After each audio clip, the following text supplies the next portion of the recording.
customer service, and whenever you have problems with your power and people have been working on you. So that's our mandate. Today, I am going to talk about maintenance. I want to go to other mandates of UMEME. This lecture is going to be as short as possible because most of the things you already know them. I won't be explaining new things. I will just be bringing to you the real life experience of maintenance engineering in UMEME. Next slide, Mr. Roots.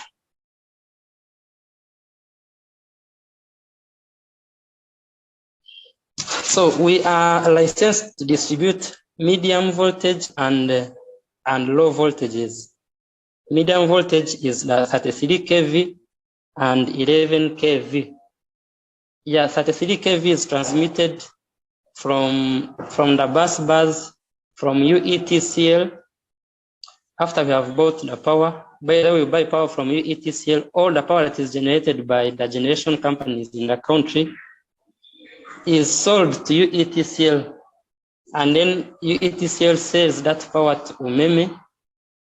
By the time it is selling it to UMEME, it is always 33 kV. And then UMEME transmits 33 kVs to the different substations, where you will find what we call power transformers that step down the voltage from 33 to 11 kV, and then the power again is distributed to different places. And then we meet distribution transformers. We have distribution transformers and power transformers. The power transformers are for stepping down the voltage from 33 kV to 11 kV.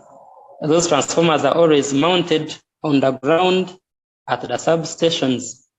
Then the distribution transformers are pole mounted, and they are mounted on the poles in different areas for stepping down the voltage from 11 kV to 415. So the low voltage is a 3-phase 415 and single phase 240. 415 3-phase is always 4 wire. It is 3-phase 4 wire, whereby the 3 phases are the red, yellow, and blue, plus the neutral, which makes it 4. Whereas the single phase, they are always 2 wires, one for phase and another one for the neutral. What you are seeing on the picture, it is a medium voltage line. Next slide, Doctor. So, for any electricity distribution to happen successfully, we are supposed to be having substations, like I was telling you. We are supposed to be having overhead lines. The ones I've put in red are the ones we are going to talk about today.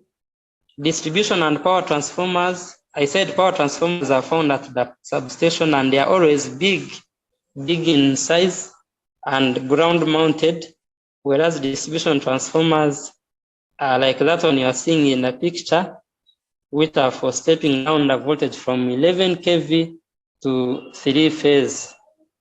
We also have switch gears. Switch gears are majorly for protection before the power is distributed to, when the power is tapped from the 33 kV.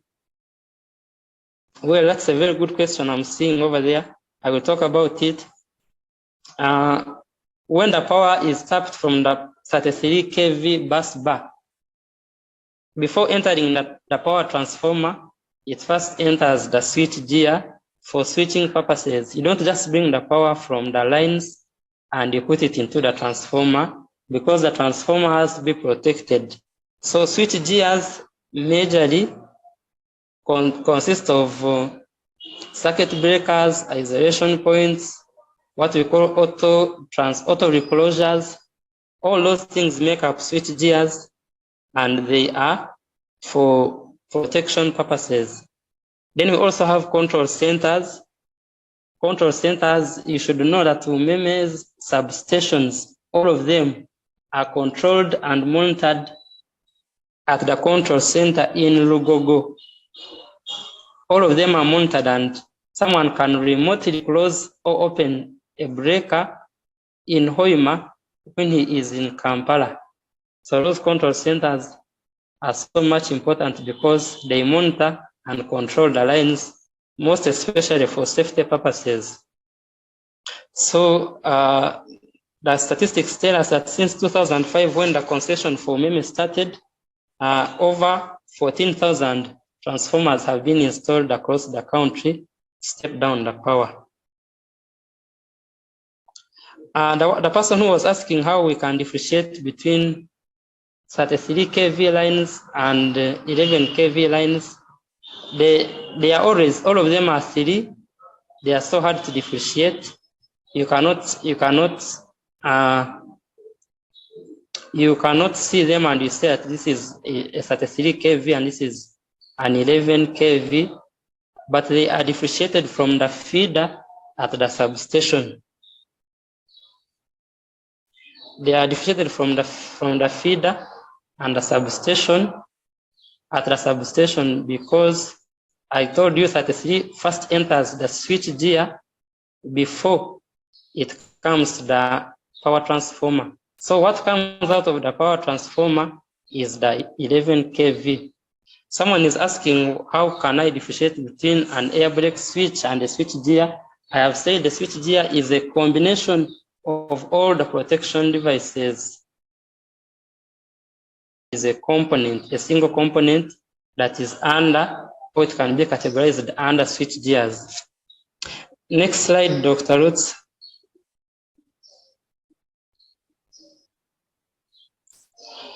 So we are going to look at preventive maintenance that is done on the overhead lines and transformers.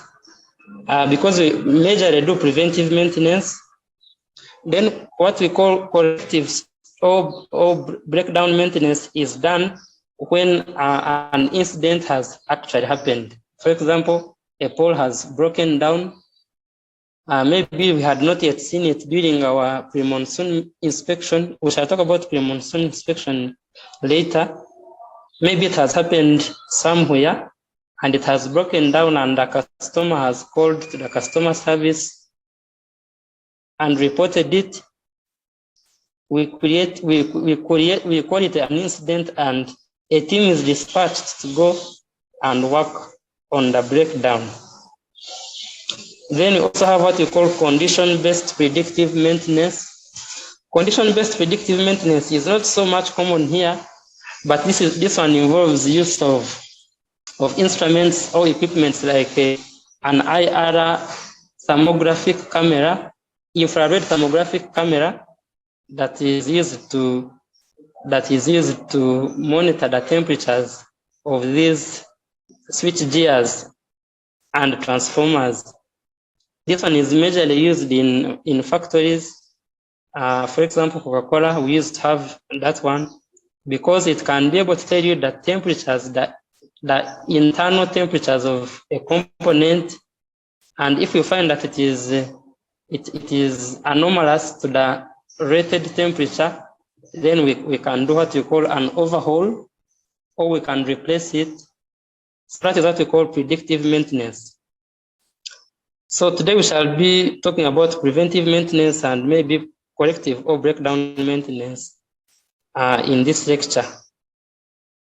Next slide. So what constitutes overhead lines? Overhead lines are constituted, the major components that constitute overhead lines are 3, but of course there are so many components, but most of them lie under these 3. We have conductors, we have insulators, and we have towers or poles. All of them have been captured in that picture that you are seeing there. Those things that are disc-like, they are called insulators. Then we have conductors, which are the actual cables.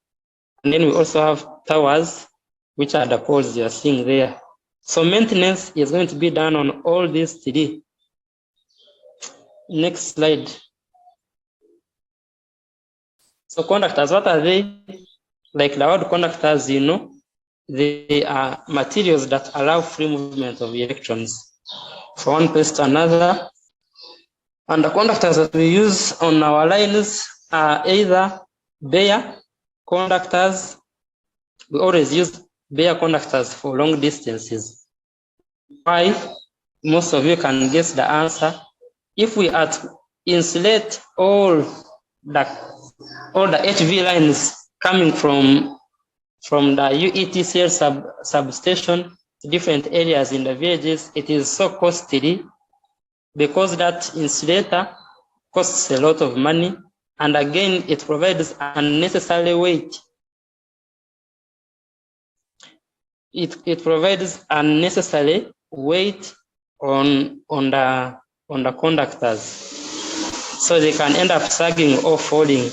So we basically prefer bare conductors for what? For transmission in long distances, and then insulated for short spans and crowded areas. We have what we call ABCs. You're going to see them down there. Aerial bundled conductors. They are entirely insulated because in crowded areas like towns, there is a possibility that someone can touch or can get in contact with a cable, which can lead to electrocution or death. So in crowded areas, or when we are crossing roads, when the power is being crossed over a road, we shall be using insulated conductors. So those are what you are seeing there. The all aluminium conductors or aluminium conductors, steel reinforced conductors, all alloy aluminium conductors, and ABCs are always used. But ABCs is a new modification that is very reliable and efficient for distribution of power in crowded areas and short spans. I saw a question, something like a cross arms. Where do cross arms lie? Well, I told you we have conductors, insulators, and what? And poles. I didn't say they are the only ones. So cross arms are also for supports. They are always mounted on the poles, support the cables or the insulators. So they don't lie anywhere under those, but they are also components that we use on our distribution lines. Next slide. So insulators, these ones are majorly used for insulating poles, cross arms. I want to use cross arms for purposes of making charge steamer happy. So for purposes of making charge steamer happy, let me talk about it. Insulators are used to isolate poles, cross arms, transformers, the stay supports, anything that has capacity to become live in case of any anomaly on our conductors.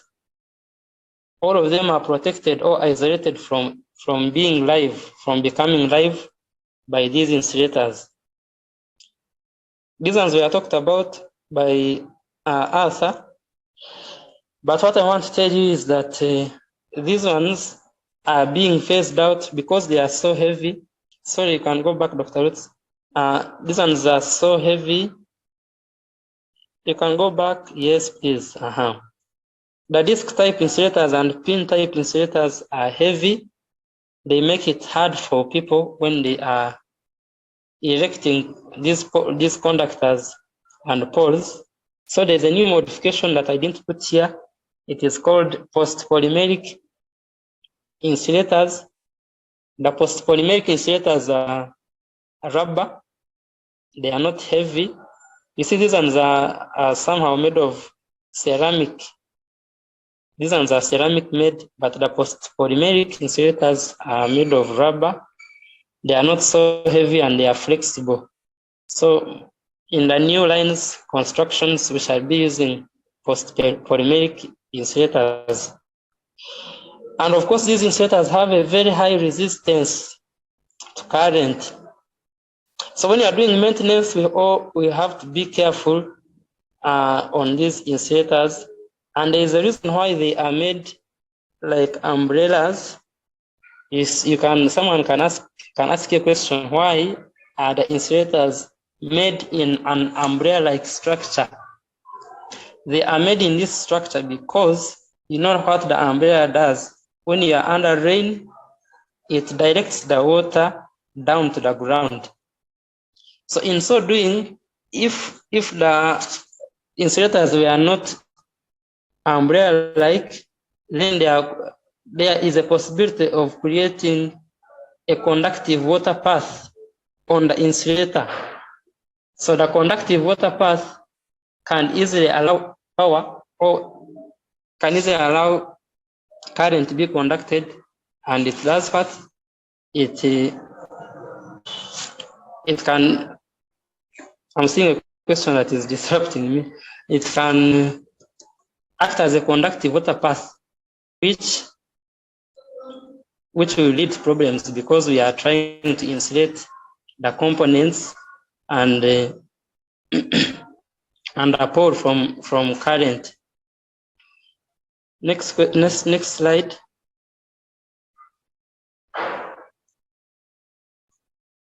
Then towers, we shall also do maintenance on towers, and basically I won't explain a lot about towers or poles.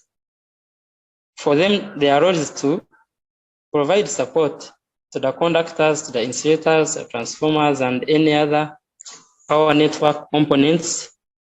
UMEME uses wooden poles a lot, and we also use the RCC poles, the reinforced concrete cement poles that you're seeing on the right side of the slide.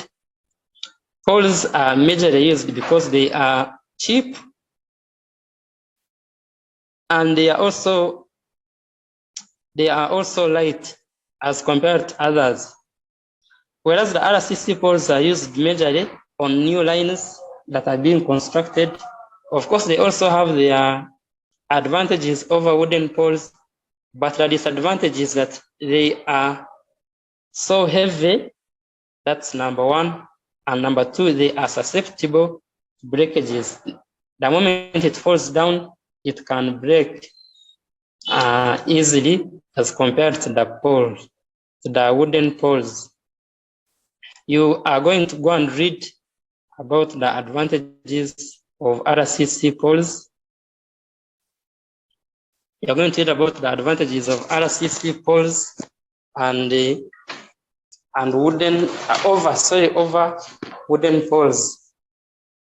Next slide. So, as a safety measure from UMEME, because for you to qualify to be a good engineer, you should be able or in position to keep the safety of the people around you, your own safety, and the safety of the equipment. So, as a safety measure, before working on any HV line or MV line, there are some protocols or procedures that we follow before doing any works on the HV lines. The first one is, if you are in a place like Hoima or Mbarara, you have to first call at the control center in Rugogo and inform them about the need to work on the HV line. So like I told you, for them, they have the capacity to open the line for you, and they also have the capacity to close the line for you. Now, when you tell them, they will open the line for you.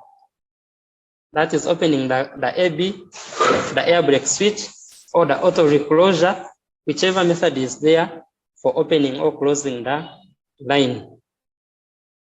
So they will open it, and we always have a person called the authorized person. He is always in close contact with the control center at our UMEME offices in Rugogo. And then we also have the responsible person who is always in the field with a team of workers So the authorized person reports to the control center, and then he comes and tells the responsible person that the line is safe. He even issues a work permit to allow people to do works on the HV line. After, so what does the control center do? They will open and isolate. Open and isolate are basically the same. Then the authorized person comes at the substation and assesses the line to make sure that the line is safe to work on. Before he issues the work permit,